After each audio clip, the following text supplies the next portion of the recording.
Max Weber may well be best known for his development of the ideal type, and the ideal type bureaucracy in particular. At its most basic level, an ideal type is a concept constructed by a social scientist to capture the principal features of some social phenomena. Although ideal types are to be derived from the real world, they are not to be mirror images of that world. Rather, they are one-sided exaggerations of what goes on in the world. In Weber's view, the more exaggerated the ideal type, the more useful it will be for empirical research. Ideal types are heuristic, learning, devices. They are to be used as a measuring rod, or standard of comparison in empirical research. Through comparison of the ideal type with empirical reality, divergences and similarities can be determined. For example, a social scientist would construct an ideal type bureaucracy on the basis of historical data, as Weber has done. This ideal type can then be compared to an actual bureaucracy. The researcher looks for differences and similarities in the real case from the exaggerated ideal type. Weber's bureaucracy. Although Weber was aware of their failings, he portrayed bureaucracies in a highly positive way. From a purely technical point of view, a bureaucracy is capable of attaining the highest degree of efficiency, and is in this sense formally the most rational known means of exercising authority over human beings. It is superior to any other form in precision, in stability, in the stringency of its discipline, and its reliability. It thus makes possible a particularly high degree of calculability or results for the heads of the organization and for those acting in relation to it. It is finally superior both in intensive efficiency and in the scope of its operations, and is formally capable of application to all kinds of administrative tasks. 2.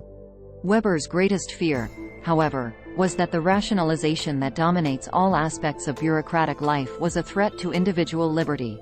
Weber noted that no machinery in the world functions so precisely as this apparatus of men and, moreover, so cheaply. Rational calculation reduces every worker to a cog in this bureaucratic machine, and, seeing him, herself in this light, he will merely ask how to transform him, herself into a somewhat bigger cog. The passion for bureaucratization drives us to despair. 3. Weber was appalled by the effects of bureaucratization, and more generally of the rationalization of the world, of which bureaucratization is but one component, but he saw no way out. Weber described bureaucracy as an escape-proof iron cage, and among the hardest institutions to destroy once they are established. 4.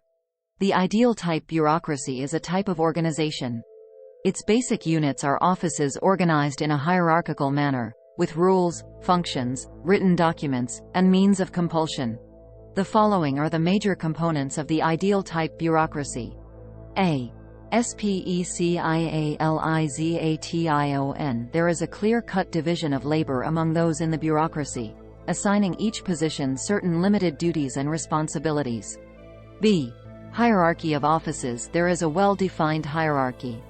Those in higher positions have authority to give orders to those below them in the hierarchy.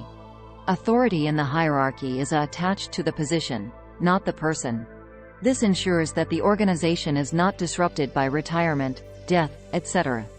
Circa rules and regulations. The activities of a bureaucracy and the relationships are governed by an elaborate system of explicit, formal, written rules and regulations. D.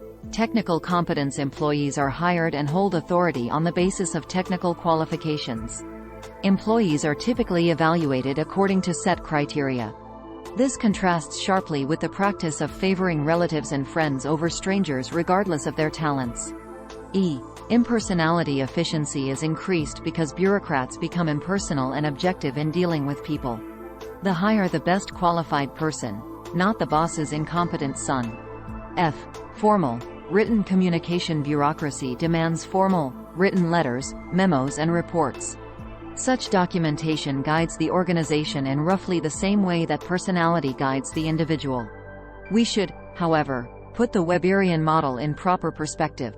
If we compare Weber's rational legal form of bureaucracy with traditional, patrimonial, and other similar types of organizations, we may agree with most contemporary writers that bureaucracy is the most efficient form of administration known today. Weber's model has had a significant democratizing effect on American society.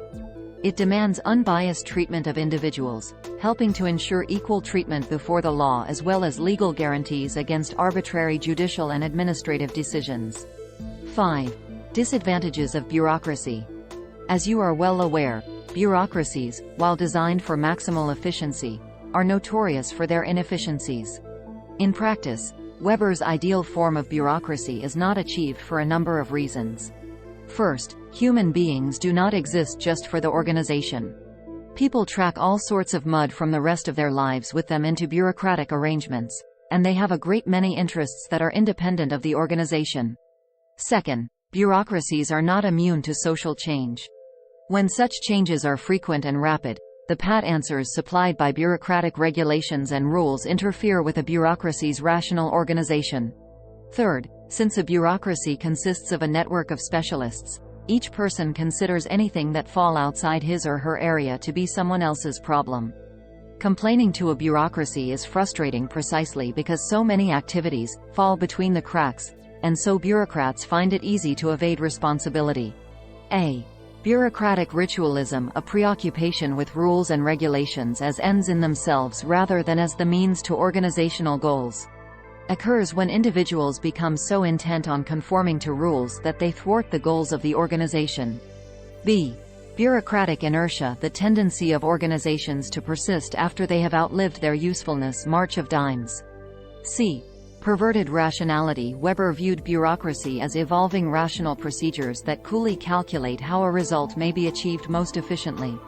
However, functional rationality is concerned only with means to an end, not the end itself. Accordingly, bureaucratic machinery may run out of control. For example, programs designed to reduce unemployment may unleash rampant inflation.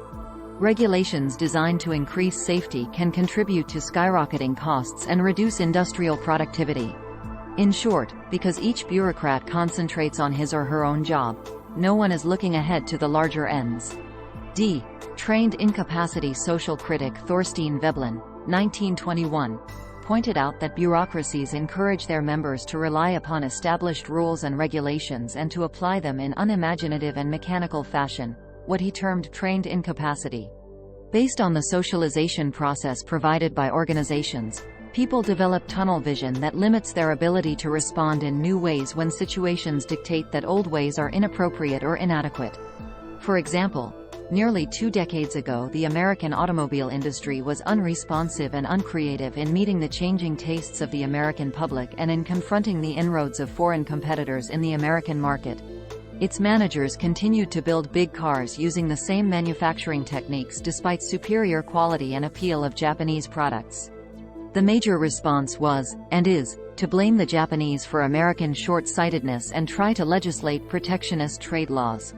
E. Parkinson's Law. C. Northcote. Parkinson gained notoriety in 1962 with Parkinson's Law. Work expands to fill the time available for its completion.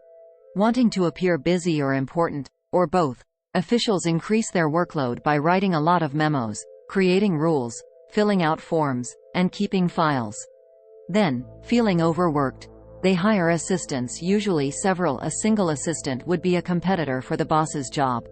Then assistants create work for each other. The boss's salary is probably increased because he is now responsible for supervising more people. The departmental budget is increased, enabling more people to be hired. The result is an ever-increasing pyramid of bureaucracy. The relentless growth of bureaucracy is reflected in American government. When George Washington was inaugurated as president in 1790, there were 9 executive units and some 1,000 employees. A century later, over 150,000 civilians worked for the Harrison administration, a rate of growth 10 times as fast as that of the population. By 1980, nearly 3 million civil servants were employed by the executive branch, 1 in 75 persons. F. Peter Principle. Yet another popular cliché that challenges the functionalist view of bureaucracies as efficient is the Peter Principle. Lawrence J. Peter argues in every hierarchy every employee tends to rise to his or her level of incompetence. G. Oligarchy. Robert Mickle's Iron Law of Oligarchy, defined as rule of the few over the many. The pyramid-like organizational structures reveal this.